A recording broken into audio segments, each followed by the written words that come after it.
to Gamesmaster. The kind of show that your mother warned you about and your granny kept under a favourite chair next to her mint humbugs. Games reviews, tips and challenges and a lovely little souffle recipe from my Auntie Marisha all add up to a piping hot show delivered warm into your inviting lap. Now for the first of our game playing challenges, let's go over to a man who's had my Auntie's souffle and come back for more, the Gamesmaster. Welcome to my kingdom, where games are generated and challenges conceived. I am so pleased you've been able to join me once again. The first of my little challenges this week involves a decidedly feisty young superhero by the name of Strider. You have 3 minutes to guide him through the Russian city of Kazafu and to defeat the city's final guardian, a gargantuan metallic reptile. The forces of good are depending on you. Try not to let them down. And attempting to stride magnificently through the perils of this challenge is a young man from Harrow. Please flap your hands fervently for Chevron Hart.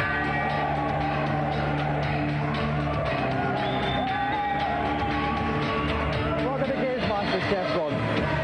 Now, I think this challenge is pretty much impossible. Are you confident? Yep. Well, I have my doubts, Chevron, but I wish you all the best. If you'd like to plump yourself in our games playing chair, we'll get ready to begin. And back again with us in the commentator's pulpit is Neil West from Sega Power. Welcome back, Neil. Hi, Dominic. Now, Neil, this is a very tough challenge. What tips can you give Chevron? Yeah, you weren't joking when you said it was near impossible. Basically, the time limit is very, very strict. Basically, one piece of advice, make full use of the power-ups. Not only can he get some extra energy, which will help him no end, but he can also pick up droids, which will march ahead of him, fly above him, and that will take out most of the baddies if he uses them properly. Okay, well, the challenge is, just to reiterate, 3 minutes to get to and destroy the end of level Guardian on level 1. It's a very tough challenge. Are you ready, Chevron? Yes. Then get striding. Okay, and he's off. Okay, now what's his first initial obstacles he's overcoming? But these first few baddies are really no problem. He can just flex his arm. He's got this lightsaber, which is very, very helpful. He mustn't waste too much time kicking people from behind. Time limit's very, very strict, so he just must concentrate on keeping running. Lovely somersault. Lovely double somersault there. That scores 10 points from the Finland judge. It certainly does. Jumping's a good idea. It's faster than walking. So oh no, he's just taking a walk from that guy. Lost one energy bar there. That's right. You see the green energy bars up at the top. He started with 3. He's now down to 2.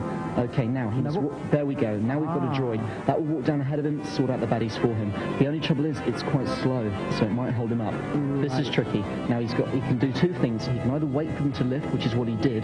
That cost him time. He could, however, have slid underneath them. Okay. Oh my word, Charles Atlas here. How's he going to do this? Now down to the first boss. There's a definite method to this, and he's got it. Oh, you wait under there, and you just hammer him. Okay, well that's... We're coming up to 1 minute gone. He's got 3 minutes to do this challenge. He's doing very well indeed. Climbing up again. Takes that. Now he's got the droid below him, and he's got the eagle above him. That should take care of a lot of the baddies. Oh, what's this horrific, humongous thing coming? Okay, it took a hit. It took half a hit. You see one of the energy meters is down to red, so he's got 1.5 left. Climbing up here. That's there you go. He's got an extra energy bar. Oh, humongous! But he lost it again. He lost it again. Okay, he's not doing too bad at all. He's down to half energy. He's about halfway through. Okay, 1.5 minutes as well. He's halfway through his time. He got another energy bar, and if he grabs that, he'll have a big sword. Now, he mustn't waste too much time getting that. Okay, down the hill. Okay, he's leaping to save time. Oh, very good move. Cleverly leaped over the spider. Well, he knew that was coming up. Okay.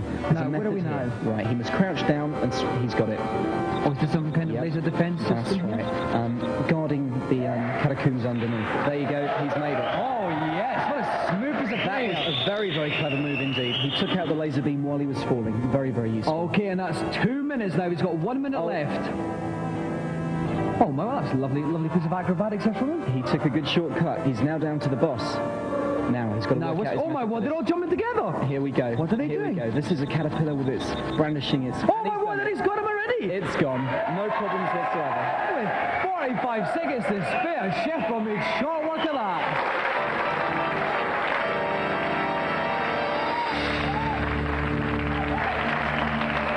Well done, Chevron. Chevron, that was unbelievable. I said at the start I thought it was impossible, but you proved me wrong. Was there any point where you thought, Dominic's right, it is impossible? When my energy went down at first, I was a bit worried, and the only difficult was the time. Yeah. Yeah, but you leap past those spiders especially. I thought we were going to snarl you a bit, but they didn't. But Chevron, you win one of the most prestigious and certainly the most aesthetic prize in television, our golden Gamesmaster joystick! Hello, Chevron. Another round of applause for our champion, Chevron Hart!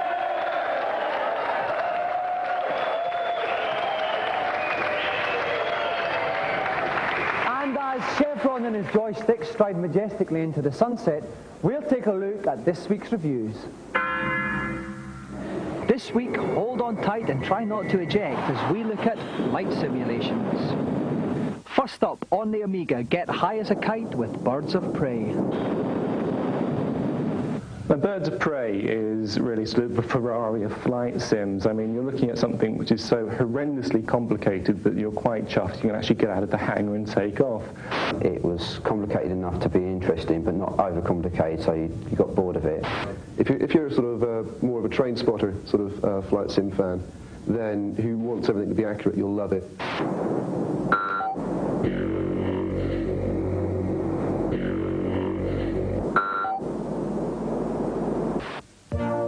Next up on the Mega Drive, pick out those bogies with a Sidewinder or two in F-22 Interceptor.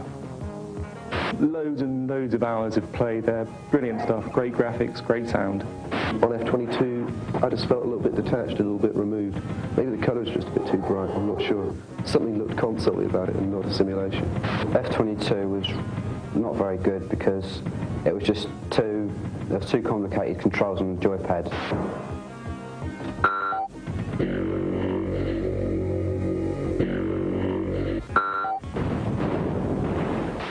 Finally, on the Amiga, Pip Pip Tally-Ho whacks that moustache and chalks away in the World War I simulation Knights of the Sky.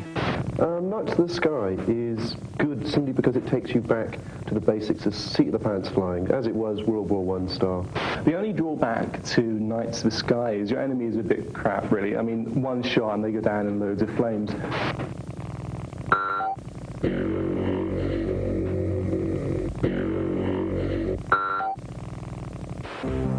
Now for our new game section. A game that's bound to get flight simulation fans rubbing their helmets with glee when it's released later this year is Attack. Julia Coombs from Microprose Software gives us a sneak preview.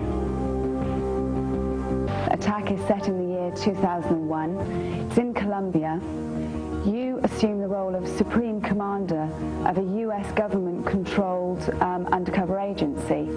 There are no set missions in Attack. There's just one overall objective, and that is to bankrupt the drug barons of Colombia.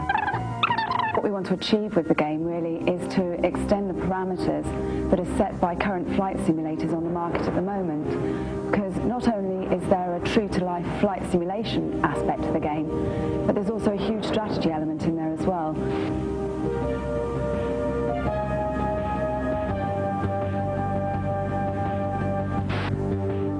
For more information about anything in the programme, you can call the Gamesmaster Club.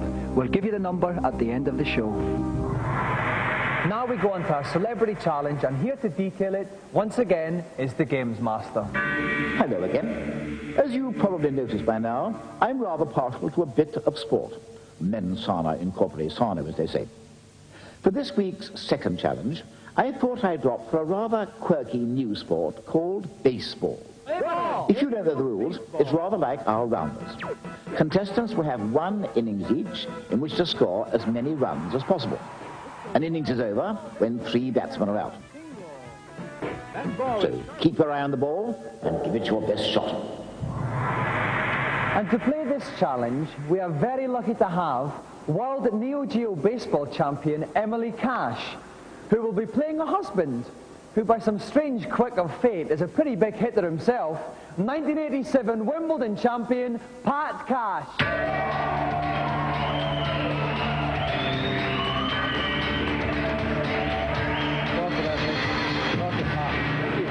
Now, Emily, if I could start with you, you're obviously the pre-match favourite. Are you going to crush Pat into the ground tonight? Pulverise him. Oh, yeah. That's good to see. Now, Pat, you're a pretty big hitter on the court. Are we going to see that converted into a lot of home runs? Well, I hope so. I mean, I've got a good eye for it, but, you know, she's a terrific pitcher, so I might have to win it with my pitching. I'm not sure. Okay, well, we've obviously got a bit of a grudge match here. If you want to see who wins between Emily and Pat Cash, join us after these messages.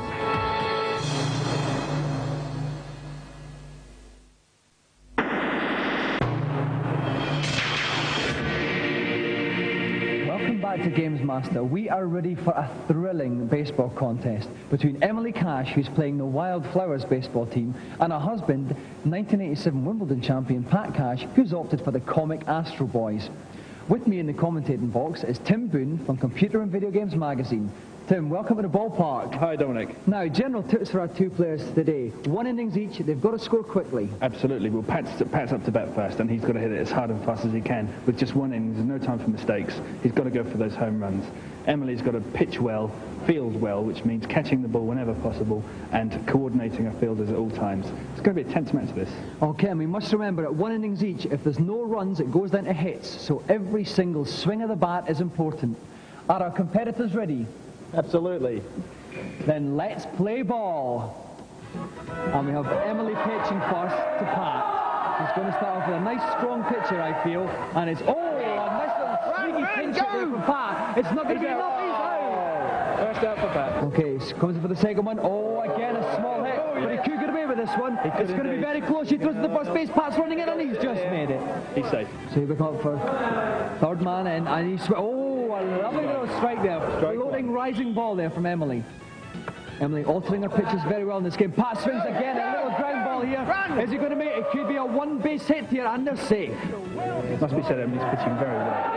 And here comes again, it's the fourth man in, Jeff of the Comic Astro Boys. Emily pitches, swings. That could be going all the way. No, it's not, but it's the end of the outfield. And they're safe on. And he's running for home. Pat Cash is running for home. And he's going to get there. 1-1 to Pat Cash. Great play from Pat. Great play. A great hit, used very well. All of a sudden, Pat's in a very strong position. 1 run, 2 men on base, Tim. Yep. Emily comes in there. She's got to keep this tight. And Pat's another huge hit. It's up in the air. It could be a catch here. And he's got 2 men on the base. He's going to have to sort that out here. It could be a double play by Emily here. But in fact, Pat is safe there. Big fielding error from Emily there. No, in fact, she was playing safe because if you see, Pat's got a player on third base. She's playing safe by delivering it to 4, so he can't score the home. Right, thank you for correcting me on that one, Tim. Strike 1 for Emily. Very important strikeout needed here. Strike 2 here. Last strike coming up. And here it comes again, and it comes in. What is it here? And could it be gone for home? Could it be out? Is it going to be caught? No, it's not. And it's going to be another run for Pat Cash. She's playing at the home base. It's going to be very, very good. Intercepted by the pitcher and not proved to be the undoing. 2-0 to Pat Cash. Again, 2 men on the bases. Great position for Pat to be in. Swings again. Pat hits it again. The bases are loaded. He's coming in for another home run here. And this is looking... He's got 1 run and he could be getting a second. His man's running for a second. Will Emily get it to home base first of all? I think she's chosen the wrong base. She has indeed. Pat Cash 4-0 up against Emily. It's going to take some beating out, Tim. Yeah, absolutely. No room for mistakes in this game. Pat's now 4 up. And only 1 out here. Absolutely. Emily pitches in again. Strike 1. Me with that one. Pitching very well, but Pat is batting extremely well. He just got the timing exactly right on this game. Nicely left by Pat Cash there. The ball missed the plate, so it was called as a ball. Swings it again. That's over the plate, but Pat hit it straight to the pitcher. Great. First base. It's out. Fantastic play. Fantastic play from Emily there. Emily got the first man out, but missed the man running to home base. Yep. And the result of this is Pat is now 5-0 up. Emily pitches in, but it's 2-0. Strike 1. 2 more strikes, and Emily is in bat. Pitches in again. Strike 2. Very important ball here. Come on. Emily pitches in. But Pat there with a total of 5 runs, 6 hits. It looks like the Comic Astro Boys are going to win this one. Yep, very little Pat could have done there against those pitches, but then again, he's 5 up now. Emily's got her work cut out.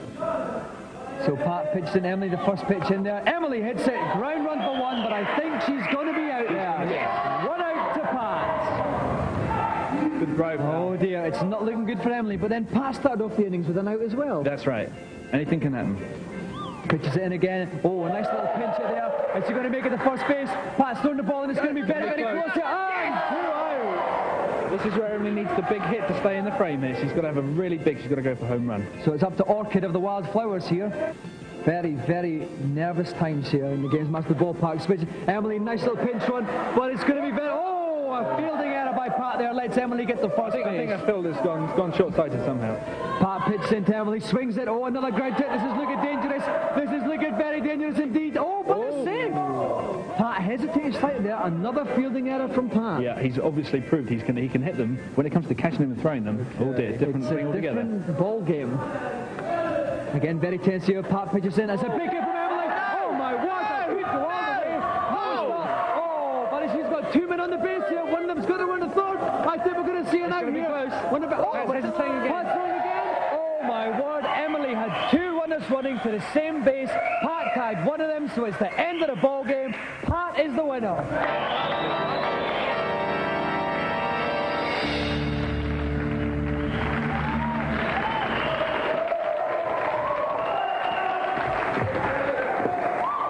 Emily, commiserations. You started off pitching like a dream, but then Pat started banging you all over the ballpark. What went wrong? Well, I think my girls, they couldn't keep their eye on the ball. I think they had their eyes on the other team. Very understandable. Pat, you big bully. Smashed your poor wife into far reaches never even explored by baseballs. Nah, I think she let me win, actually. I mean, she did a couple of fumbles, and, you know, I got a bit lucky there, but, you know, it was a lot of fun. Right, well, it was a very entertaining match, Pat, but unfortunately there has to be one winner, and it was you. And we'd now like to present you with the ultimate television prize, the Golden Gamesmaster joystick.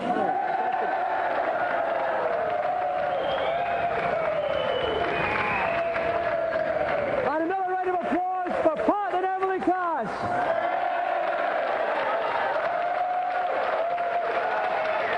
Now, while I take a little breather after that hectic encounter, let's find out the latest tips and cheats in Gamesmaster's consultation zone.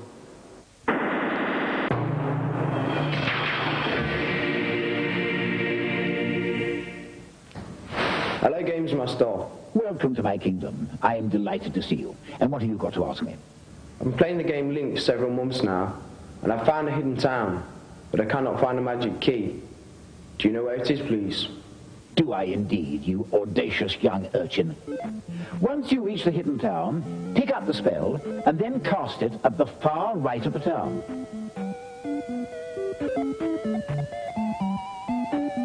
That will make a door appear. Inside that door, you'll find the magic key. Thank you. Who's next, please? Hello, Gamesmaster. Oh, I'm delighted to see you. Welcome to my kingdom. I've heard that there's a hidden room on level 2 of Alex Kidd. I've been looking everywhere for it, but I just can't find it. Where should I be looking? Oh dear, we really are rather behind, aren't we? You will find the room just past the cage eagle. Simply jump up and down to break the rocks on the ground, and the hidden entrance to the room will reveal itself. Thanks, bye. Well, I'm always here to help you if I can. We have one more today, I think. I wonder who it is. Hello, Gamesmaster. I keep getting killed trying to get past the robot dinosaur at the end of Escape from the Planet of the Robot Monsters. Is there any advice you can give me? Escape from the Planet of the Robot Monsters. Oh, yes. Rather a tricky one, this. You need to place your character against the grey door to the right of the screen. Then waggle your joystick left and right while continually dropping bombs. This will eventually result in you stepping through the gap in the doors and away from the troublesome beastie. Great, thanks very much. Oh, well, I'm starting to feel rather weary. Enough pearls of wisdom for 1 week, I think. But don't forget to keep the queries coming. Now we go into our eagerly awaited third challenge. Let's go to Gamesmaster. After the rather frivolous antics of the previous challenge, I thought we should perhaps end tonight's show on a slightly more serious note. I've therefore plumped for a little puzzle from the game Terminator 2. You have 100 seconds in which to reassemble the robot's scrambled face. If you succeed, the face will smile. Let's hope it'll be no problemo for you. Now, we thought for a change, why not throw this challenge out to the members of our fluffy congregation here? So if there is anybody out in the audience who wants to grab their chance at a few minutes of fame by tackling the Terminator challenge, could you please thrust their arms up in an orderly manner? How about that gentleman there? Would you like to come on down? Let's give him a round of applause.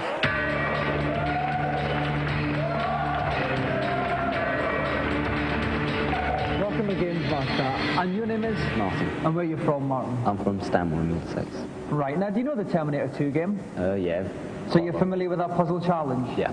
If you'd like to plonk yourself down in our hot seat, we'll get ready to start the game. And joining me in the pulpit again is Tom Watson from Renegade. Hello again, Tom. Hello again, Dominic. Now, this is a bit of a tough challenge, this Terminator one, isn't it? It is a bit. I think we'll all recognise the game principle, but seeing it on a computer screen really does change it. And of course, there's a timer, so the player can't hang around. Okay then. Martin, are you ready? Then get solving that puzzle.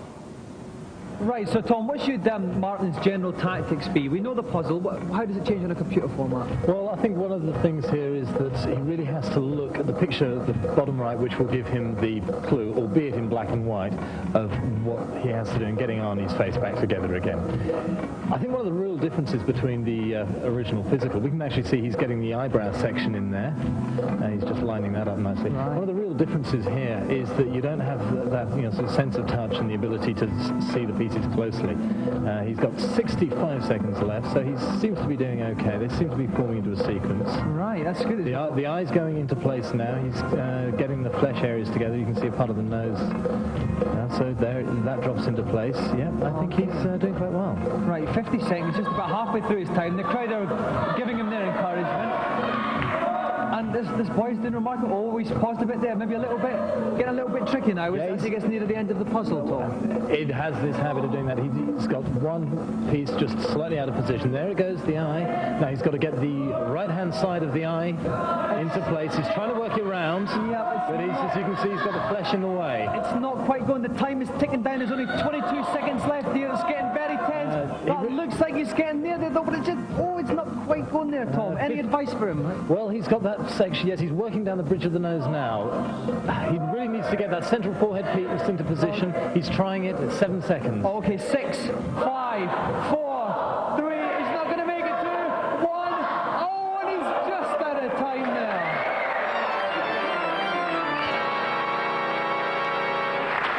Commiserations, Martin. At one stage there, it looked very, very close. What went wrong?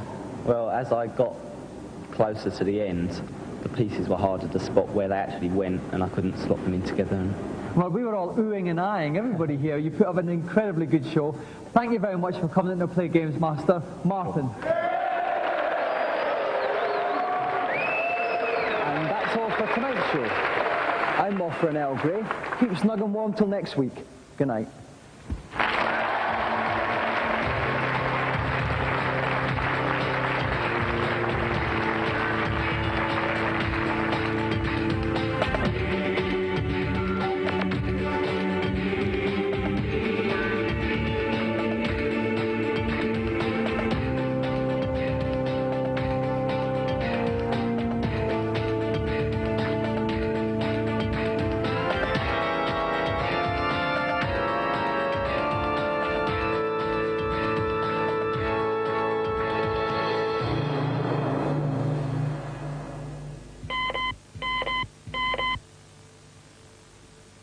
Now for those details about the Gamesmaster Club. We have free t-shirts, new competitions and posters with information about the show. The number to call, and please dial carefully, is 0891 600 123. Calls are charged at 36 pence a minute off-peak and 48 pence at all other times. If you're under 18, please ask permission before making the call.